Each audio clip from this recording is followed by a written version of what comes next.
Good afternoon, good evening, good morning, wherever you are, and welcome to NerdTube. I'm here with cousin Cheeto. How you doing, mate? Stuff in my face, doing good. Yeah, you'll get to see his lovely, beautiful features shortly after he's finished eating. But we are talking Star Trek Lower Decks, Season 2, Episode 2, Kaishon. His eyes are open. So this is the second episode of this particular season, and this episode itself was pretty much split into two parts. No real subplot here. Basically, two upper front parts of this episode. One following the remaining of the lower decks crew, as well as this new guy, and the other was following Boimler on the Titan, having to do a rescue mission. So first of all, before we get into the meat and potatoes of this episode, Cheeto, did you like how this episode was spread out with two, instead of having like a main plot and a subplot, we kind of had two main plots, so to speak? It was okay. I mean, I didn't hate it, but at the same time, I felt like both sides suffered from them splitting it like this. I do like, however, the fact that we got two collectors in 1 week. Like what, Yes. what the heck? It's amazing how these sort of things happen. I know it's two Yeah. totally. It's not even. It's like totally different studios. I mean, they probably don't talk about. I mean, so it's like, but yet Paramount and Disney both put something out with a collector in it. So the same week, it's just like what the heck, coinky dink. Coinky dink indeed. So the first, well, I'll go on to the first story of this particular episode. It was basically sorry, having a little problem here, but it's basically about the first sorry, it was basically about this collector who had died, and his spaceship is basically a floating museum in space. You would say that. Now there's a collectors guild and there's other collectors there, and he's there to watch the lower decks crew basically move all his shit which is up for auction. Well, no, they're there to move the hazardous shit. Well, it's all up for auction though, because Yeah. it can't be taken by other collectors unless they pay for it. Mm-hmm. So they're moving all the shit, and next thing you know, something gets set off, and it's some sort of security system which stops people from stealing stuff even after the collector's dead. And now the lower decks crew, or the ones who are on this ship, have to escape or try to switch off the device, switch off the security systems. And it's between Mariner and this new guy regarding whose plan they go for. And it seems like escaping seems to be the better option, whilst Mariner wants to be a proper hero and try to switch it off from the inside. The remaining crew decide that they should escape, which I did like initially because because Mariner was like in season one, she almost had no faults. She was always right about everything. Yeah. And what I liked about this episode was that Mariner was not necessarily right on this particular situation. Yeah, the other guy had a better plan, and Tindy and Rutherford decided to go with his plan. So, what do you think of that? Well, I mean, sorry, I'm stuffing my face. No problem. I mean, you missed the big part in the beginning where they showed the communal Oh yes, shower. yes. Actually, let's just go. Let's just talk about that. Actually, now I never really seen a sonic shower before until this episode. I mean, if there was a sonic shower scene, I think there might have been something in Enterprise I think to a in degree. Voyager there were sonic shower because I think B'Elanna. I think there was a scene in the Voyager where B'Elanna was standing in front of a sonic shower or something like that, and it's like it's right in front of you and it's on the wall, and it just you obviously strip down and you get in the shower basin or whatever you want to call it, or the shower area or sonic shower area, and then like this line goes up and down like they had in this episode. Oh yeah, they're having a bit of one-upmanship, her and the new guy. New guy, actually, he's been in last season, but I'm calling him new guy because I just don't fucking remember his name. But they were having a bit of one-upmanship regarding the shower, and they kept raising the levels until their noses started to bleed. But for me, was the fact that it was unisex and they were all sharing it together. Now, personally, if I was around some gorgeous ladies and I was having a shower with them, I would find it very hard not to get aroused by it. But it seems like normal things. It kind of reminds me of Starship Troopers. Do you ever see Starship Troopers? Yep. You remember that scene? They were all in the shower together, and no one gives a shit. Well, it kind of reminded me of that. But nevertheless, that was a quick start to the episode, and then we got into the credits. It was okay, I guess. Yeah. Yeah, Did you I find mean, it it okay? was kind of funny. I thought, just like watching Mariner and this dude just kind of one up one another, and you knew that was coming for the rest of the episode from then on. Yeah, yeah. She's got So, an ego, Mariner. That's for sure. oh yeah, She's very egotistical. But like I said, I did like the fact that it wasn't all. Oh, that was an interesting noise you just made there. But I did like the fact that it wasn't just it wasn't about Mariner always being right about everything like it was in season 1. This time round, with her plan to try to stop the security systems from the engine room not being the ideal plan, whilst the other guy had the plan of escaping, seemed to be the ideal plan, the plan that everybody wanted to go along with, was great. Was just great. Mariner was wrong for once in her fucking life, and I'm really, really liking that. And I hope she's wrong on a few more occasions, because even though she's just an ensign, she is considered to be a bit of a leader amongst those people. So it's good that she can fuck up now and again. But we get sort of like a pebble in the shoe among the people on that collector ship, and it happens to be another collector himself, because he's the person who sets off the alarm, and he stole this helmet of fertility. Is that correct? yeah. The what's it called? The Kahless helmet of fertility, and then Tindy calls it the sex helmet later. Yeah, and because of that, and I'm a bit all over the place regarding how I'm explaining this particular episode, but then we see the Temerian, Tamarian. the Zam, who speaks so wisely, and yes, yeah, it's true. You're mixing two different races. One from Voyager, they use body language to express themselves. No, the Temerian did that as well. I swear he Did did. he? Okay, Yeah, maybe. I just yeah, remember he from Voyager the one episode where they're like, "We are happy to oblige you." yeah, they did. I remember that too. And then apparently Janeway's hands on her hips was like offensive, like the most egregious gesture in their civilization. God, am I mixing two things up? Shit, maybe I am. But nevertheless, this Temerian, he's got a universal translator, but it's a bit. He's still getting to grips with the English language and stuff like that. But he is the new security officer. He's taken over from Shanks, which was interesting. But he immediately gets turned into a puppet, which is very Star Trekky, don't you think? I didn't think it was Star Trekky. I thought it was very Lower Decksy. Yeah, I mean, very Lower Decksy. Like it fit. I didn't have an issue with it, but like you saying that it's very Star Trek, he's like, I don't know. I mean, how many people have actually been transformed into things besides Tom Paris and Janeway, turned into fuckable geckos or something like that? Like, well, you had Tuvix. well, that was a merger person. We're talking about transform, and I guess even the geckos don't count because they have to turn into an inanimate object. Geordi LaForge turned into something. I remember. He did. That is correct. And obviously we had one of my favorite episodes is when everybody was devolving. I fucking loved that episode. And Riker was like a Neanderthal man, and Barclay was a fly. Like what? And Worf became some sort of monster, some sort of like Klingon animal, which was absolutely frightening. But yeah, okay. Let's get back into this episode. So they find out that this guy who is full of shit, this other collector, is the one who stole the item, which has set off these alarms.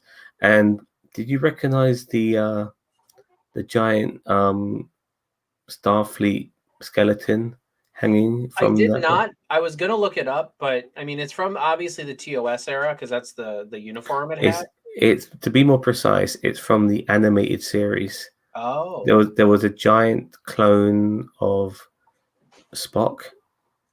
Oh, yeah. I'd have to look up what it was because I'd never seen anything like that. I thought it was maybe like a reference to the TOS like show, but no, you're right. That makes more sense that it would be from the animated series. Well, they love their animated series deep cuts, which I'm okay with. I really need to sit down and watch the TOS animated series. I just haven't had a Likewise, chance to. Like I don't. that's pretty much at this point the only Trek I haven't watched. So I watched it as a child, but I can't remember any of it.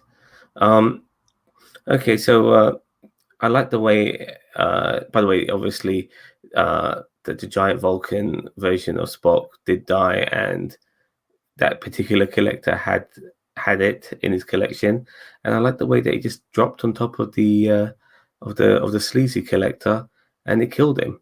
And that's what I like about this show. People do die on this show, which is pretty cool. So I'm glad that he died. yeah, me too. He was a douche. And Mariner being the sort of like egotistical person, she sets off more alarms. I believe she said those flying sort of like necklaces, which suck you and stuff like that. She set them off. They were like Roombas, but like Star Trek-y. Yes, like flying Roombas. exactly. And she set them off, and now they have to build a barricade, or was it a barricade, or was it? They used the bones to like make a barricade, yeah. But that was this new guy's idea. But Mariner had a different idea.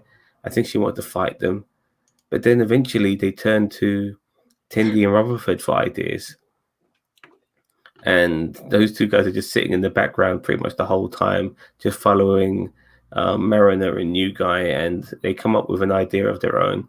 And it made you realize that sometimes you've got to share the wealth when it comes to you're trying to find a solution, and not just listen to your own thoughts, but ask other people for their opinions too. And it was funny because if they listened to Rutherford and Tendi a lot earlier, they would have been out of the situation a lot earlier. Eventually, they listened to them, and we did have a tiny bit of subplot, and that was with Freeman, with her being evaluated and being a micromanager allegedly. And so because she micromanages all the time, she decides not to micromanage in this situation, but she probably wished she did, because when she found out that the lower decks crew were escaping on escape pods, she thought, fuck it, I'm micromanaging all the goddamn time now, which was pretty cool. And that was that particular part of the episode over with. Overall, before we get onto Boimler stuff, what do you think of that? I mean, that I never really thought she was much of a micromanager, besides the fact, I mean, there was the one episode where they had the whole productivity thing, which speaks to me personally, due to my field. But like the productivity and everything like that, on that one episode. But I really never felt like Freeman really is like a micromanager. That was kind of out of left field for me. Like I wouldn't consider her a micromanager. She's never really shown, like, she's no more of a micromanager than Picard or well, not Kirk, but really the most micromanaging captains would have been either Kirk or Picard or Janeway. And I don't consider them micromanaging either. You know what I mean? Like they're the closest to that, but I don't know. I thought it was odd. So fair enough. So we cut to the Titan now. Oh boy. And Boimler's there, and they're having space battles already. And this is the thing I'm finding a bit weird with Boimler, because he wasn't a screaming pile of mess at the end of season 1. When they were invaded by that ship, he was a very competent member of the crew, and he was fighting alongside the crew as they were being invaded. And he was actually, it was that episode was hardly about him, which was interesting as well. So to see him screaming his fucking head off as Riker is sending, in space battles and stuff like that, I found very unusual. But nevertheless, you can see the rest of the crew. They're not assholes. At first, when I watched this, I thought they might have been assholes. Like as you Americans would say, like jocks. But no, they're not. They just like to have a good ruckus, a good fight. That's what they think of when they're in Starfleet nowadays. But they have to go on this mining planet, and I think stop the enslavement of these miners from this particular race. I forgot. They look familiar. What were they? The Pakled. The Pakled. They were the ones at the end of season 1. The one that. Yeah. So I think the Jax died with when they blew up their ship. You think the Pakled are going to be the prominent villains of Lower Decks? God, I hope so, because they're hilarious. Like, I mean, it's just, they're portraying them pretty well in this show, and the Pac-Led are a great foil for the tone of this show. The Pac-Led are always just kind of like you can't tell if they're stupid or dense. Like, and as I said, they can play around a lot with that and make it really fun. So I think the Pac-Led are a great foil for this show. Period. for the Like, Cerritos and Titan and mhm. all that. Okay, so I like I like the fact that they went undercover to go on this planet, and they were, there was a moment where Boimler and the three of his crewmates are basically talking about how wimpy the Enterprise were, and I'm thinking to myself, shit, you haven't seen what these guys have done. We're talking about the TNG era Enterprise. They've done some crazy ass shit, and this is after all the movies, I believe. Yeah, because obviously Riker leaves the Enterprise and does his own thing. So I was kind of surprised that they were so naive on that, but nevertheless, because you hear about them, like doing concerts and stuff like that. Go on. So is it maybe Riker who made the Enterprise? So because think about it, the Enterprise is all crazy when Riker's there, and then Riker leaves, and he goes over to the Titan, and now everything's all crazy over there. I mean, Riker must be a magnet for this shit. Well, maybe. I mean, but Riker is just a guy who's able to handle himself. Yeah, he's good in a fight. But he's also, he can be extremely diplomatic when needs to be. He's pretty much he's an all rounder. He's the perfect first officer. Well, he's not a first officer anymore. Well, but he was back then. Yeah. I still think of him as first officer. I keep forgetting that he's a fucking captain at times. But nevertheless, because he's captain, he doesn't do the away mission, which is a bit weird because I always thought captains did away missions. Anyway, this particular crew, they go down to this planet and they're hiding among all these other miners, and Boimler's trying to blend in with the miners, and then one of them says, "You're obviously Starfleet. Your hands are soft and clean." It's like I just loved it. Yeah, it made like I loved how they called it right out. He's like, you're obviously Starfleet. It's like, what? No, I'm not. No, what did he say? He had daddy issues or something like that. Like, I was like, oh god. And it was really strange because they wanted to like get into the mines and stuff, and they see what they believe to be a Pac-Led, but it just ends up being armor, which is covering snacks, which is so, like, it was just so bizarre, And then because it was like, it wasn't even there to be used as a ruse, but it ended up being sort of a decoy to alert the Pac-Led that that Starfleet are there and stuff, and next thing you know, a chase ensues, and they get held up in this one part of the mine, and they start talking about why they're in Starfleet, like, yeah, this is all gung-ho and stuff like that, pew pew pew, shoot shoot shoot, fights, and then Boimler reminds them, listen, I didn't join Starfleet to be in fights and stuff. I joined Starfleet to explore new galaxies and strange new worlds, and stuff like that, make first contact or second contact. So that's why he joined Starfleet. And then the other Starfleet officers remembered why they joined Starfleet, but it wasn't also to be in fights. And that's the thing with Star Trek in general. Like, it is a mixture of both. I mean, every Star Trek film is going to have a lot of ruckus unless you're Star Trek 4. But, but it's going to have a lot of ruckus in it. So you expect that from sci-fi, but from the series, a lot of it is just about exploration, understanding, and stuff like that. So there is a balance there to be remembered. It's not always about the fights. And I appreciated that. And I appreciated that the other Starfleet members remembered that. They remembered that. They weren't thinking, oh, bollocks to that. They remembered that. And that's why they joined Starfleet. One of them said that he joined Starfleet because he wanted to understand Moss better. And next thing you know, he's a fucking fighter. So yeah, before I go on to Boimler's transporter incident, did you like that? What I'm mentioning?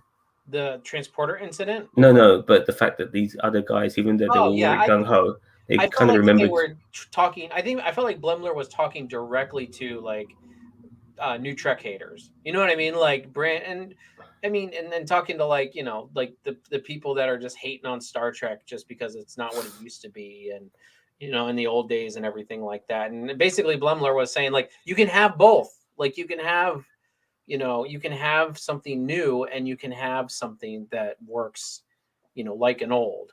I think a lot of people don't like some Star Trek nowadays because it's just new and it's not what they envisioned. And it's just like, well, Well, I mean, it's not your vision technically.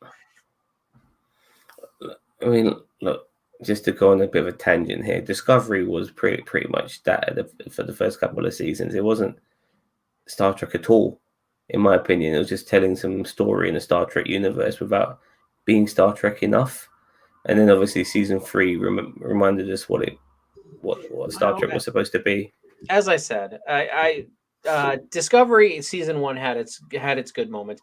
I feel like the continuity issues are what ruined Discovery season 1 for me, and even parts of season 2, because of the Klingons and stuff like that. Like, it's not the fact that the tone, the story they were trying to tell. It was more like, screw the canon. We're gonna make Klingons with ridges and not even try to explain it away.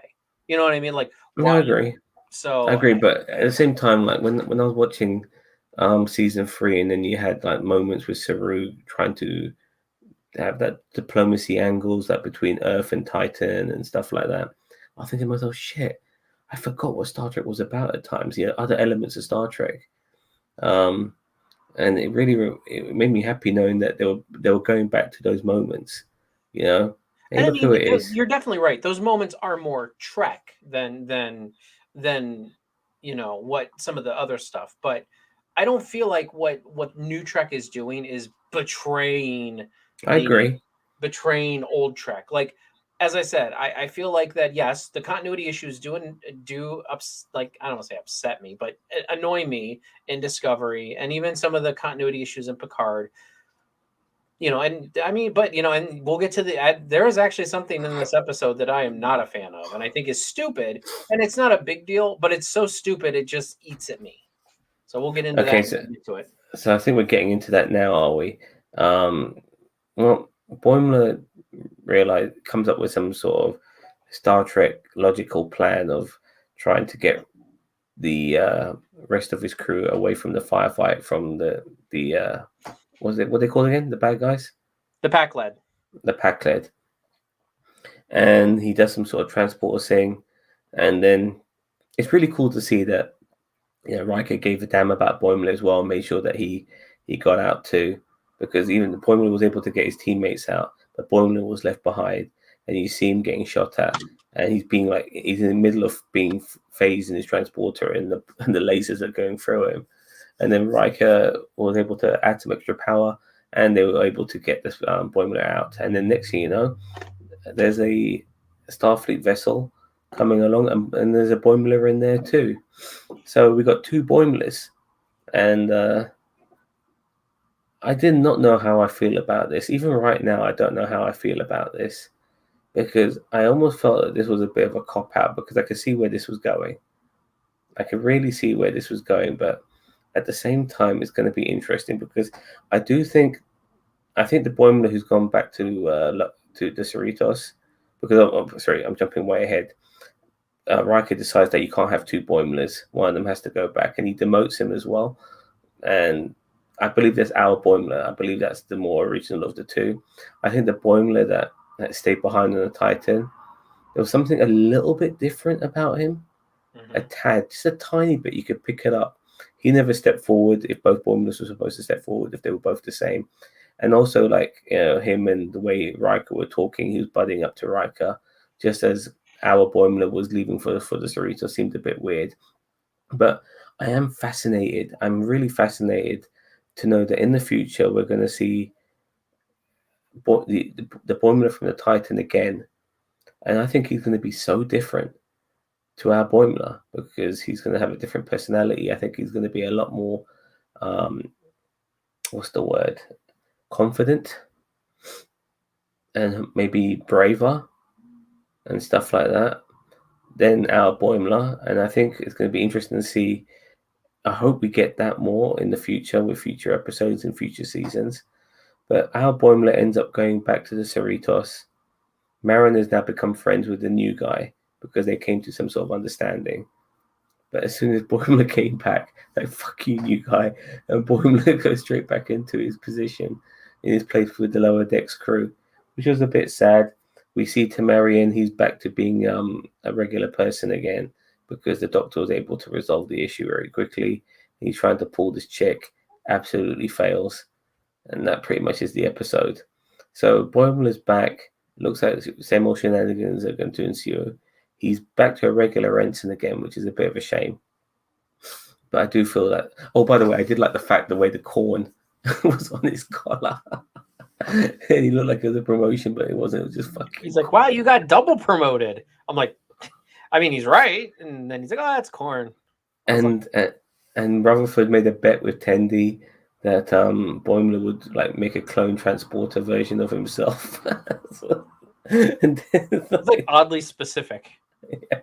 Yeah, but he said it's a Boimler thing he would do, and just brilliant, absolutely brilliant. Like the jokes were so well done, and I just love this show so much. Even when they do stuff which I'm not 100% on board with, I just still love it. Like there's elements of the show that just makes it good and acceptable and stuff like that. And even though this might not float everybody's boat, there is so much that can come from this. I don't think we'll be seeing Boimler number 2 anytime soon. But when we do go back to him, I do think it'll be a lot different. So go on, tell me why you hate this. The transporter clone thing was okay because I think they hinted towards it at the beginning of the episode or earlier in the episode. So they hinted. Kind of. They mentioned it, but because it never happened straight away, you kind of forgot about it, and then it did happen. What I hated was the fact that they demoted him when he went back. I didn't even hate that he went back to the Cerritos. Why demote him? Like, why? Like, why can't he go back to the Cerritos as a lieutenant junior grade? It makes no sense why to demote. No, I agree, but at the same time, it's just how it was written. But I do understand. I mean, just for the sake of keeping the whole of the lower decks on the same level. So it is an epic cop out, and it irritates my soul because I'm just like it would look really bad if Mariner kept if Boimler was outranking her and Mariner constantly, and I mean constantly, went against his orders, and well, then they shouldn't have written themselves into a corner. That's what I mean. I agree. So I agree, but I thought I'll get over this very quickly. By the way, well, I probably will too. But it eats at me. I'm like, and on top of that, the transporter clone. I kind of wish that the transporter clone would have stayed with the pack lead, and like the pack lead would have kind of taught him to like be, like would have more integrated him into like maybe he had memory gaps or something like that.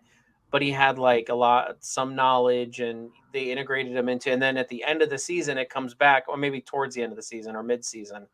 All of a sudden, Star Trek Nemesis. I guess, but not really. And then there's like a pack led. I mean, I guess it's Nemesis. There's a pack led Blemler like leading the pack led charge. Like they're like somehow they're making it past Starfleet defenses and stuff like that. And and so the Cerritos just happens to come upon this fleet, and they turn on the screen, and it's like the pack lead, and then it's like there's Blemler, like a pack lead looking Blemler standing there. So I don't know. I thought that would have been more interesting than just one stays on the Titan, and the other. And now it could also be the fact that maybe for some reason that's an undercut. Maybe it's a changeling. Like maybe there was a changeling hired by the pack lead to infiltrate the Federation, and so he used the opportunity. That would be a great twist if they can pull that off later on. Well, that's what I'm saying. Like like on the Titan, that Blemler is a changeling because that's why he was acting a little bit weirder, and we noticed it. And we're like, wait a minute. So he wanted to stay on the Titan, but it's actually that the Packlet hired that changeling because let's just say after the Dominion Wars, some of the changelings left and became mercenary, or whatever. I don't need, or maybe the changelings are still causing shenanigans. Who knows? Section 31 of the changelings. Fair enough, but if he isn't, it would be cool to see, as I said earlier, a different Boimler to the one we have, and I can't wait to find out more in the future regarding that. So this was our second episode of Star Trek Lower Decks. I thoroughly enjoyed it. Good to hear as well. Jonathan Frakes as Will Riker again. In a much larger capacity than just like even Mhm. in the end of season 1. Like this probably in this episode he had more vocal lines than like the last like episode 1 of this season and the last episode of last season combined. So it was nice to hear more of Jonathan Frakes in this. Yep, and it'll be interesting to see if we're going to get a bigger role for the Tamarian security officer. I hope he ends up just being like Shanks and just being more of a background character. I think he's gonna more end up being like what's his face from Orville, the security guy on Orville. Like That's immediately who I thought of, by the way. yeah. I mean, like kind of a low key guy. I mean, he's not going to be like all serious like him, but kind of a low key guy. They've even got similar looks, and that's kind of why I'm like, ooh, that's a little bit of a. Yeah. I'm happy to see a Tamarian, but it's like it's a little bit like he's a security officer. That guy was a security. Like it's a little bit of a carbon copy, in my opinion. Maybe if they would have made the Tamarian like. And I know that they had to replace Jax with somebody, but maybe if they would have replaced Jax with like Shax. or Shax. I'm sorry, I keep on saying Jax from Mortal Kombat. Shax with with a I don't know, like I would absolutely love a Ferengi security officer. Like, wouldn't that be awesome? Like a badass, nasty Ferengi security, like chief of security. As long as he has Starfleet values, because if he doesn't, then if he's still if he's still obsessed by Latinum, then that would be a No, terrible security officer. but Nog made it work. You know what I Nog, mean? Like, yeah, but Nog wasn't a security officer, was he? no, but he was still pretty convincing as a Starfleet officer. No, he was. He was. But I'm just saying, regarding the Ferengi, just make him a credible. Yeah, but I would love to see that happen too. So yeah. So yeah. Or Cardassian, maybe. Wouldn't it be interesting to go from a Bajoran to a Cardassian? Is there a Cardassian Starfleet officer ever? I mean, in the future, like it's referenced, I think it's referenced in Enterprise and like one of the future times Archer goes into the future. I think there's Cardassians mentioned or something like that. But I mean, I would with the state that the Cardassian Union is in, I wouldn't be surprised if eventually they did join the Federation, just like the Bajorans. I want to mention Thomas Riker. He's only been in one episode in TNG. Is that correct? Yes, and one episode of DS9. And that's it. As far as I remember, yes. Terrible. I mean, we've had Lore in what, 3 or 4 episodes? Yeah. Well, no, Lore's probably been around, I would say once a season, maybe missing one. So I would say about 6 times. I'd have to look it up. Fair enough. And plus, he was technically a 2-parter. So I would like to have seen more Thomas Riker. I do too. I kind of think they missed because in DS9, he was actually a part of the Maquis. He got onto Deep Space Nine, imitating Will Riker, Commander Riker. Yeah. And then he stole the Defiant, and then revealed that it was Thomas Riker. I felt like they missed a trick there because I mean you've got like Riker could have been like, and by this time Next Gen was over. So it's like I feel like they could have at least dedicated a couple episodes or even a season to like Thomas Riker being the leader of the Maquis with all of his Starfleet knowledge, and then I mean, kind of like the whole thing with Blumler with the Pack Led. Like Thomas Riker would have been a great asset. And then you have Eddington and Thomas Riker teaming up right around that time, and it would have been I feel like it would have been a great twist. And give Thomas Riker and obviously Jonathan Frakes more to do with Star Trek. And obviously he was probably doing stuff with the movies at that point, but we can always get Thomas Riker coming back in this. Yeah, which I wouldn't mind. Which I wouldn't mind at all. Him and Boimler number 2. They could. Boimler renamed himself to Brad, didn't he? Hmm? He renamed himself to Brad. Brad Boimler, I believe. Maybe. No, but Boimler. I forgot Boimler's first name. I think I think his name is Brad or Bradley Boimler, and then he might have wanted to have his first name to be William. He wanted William because of Riker. Of Riker. Yeah, fair enough. All right, so that was episode 2. I thoroughly enjoyed it. I would give it an 8 out of 10. What about yourself?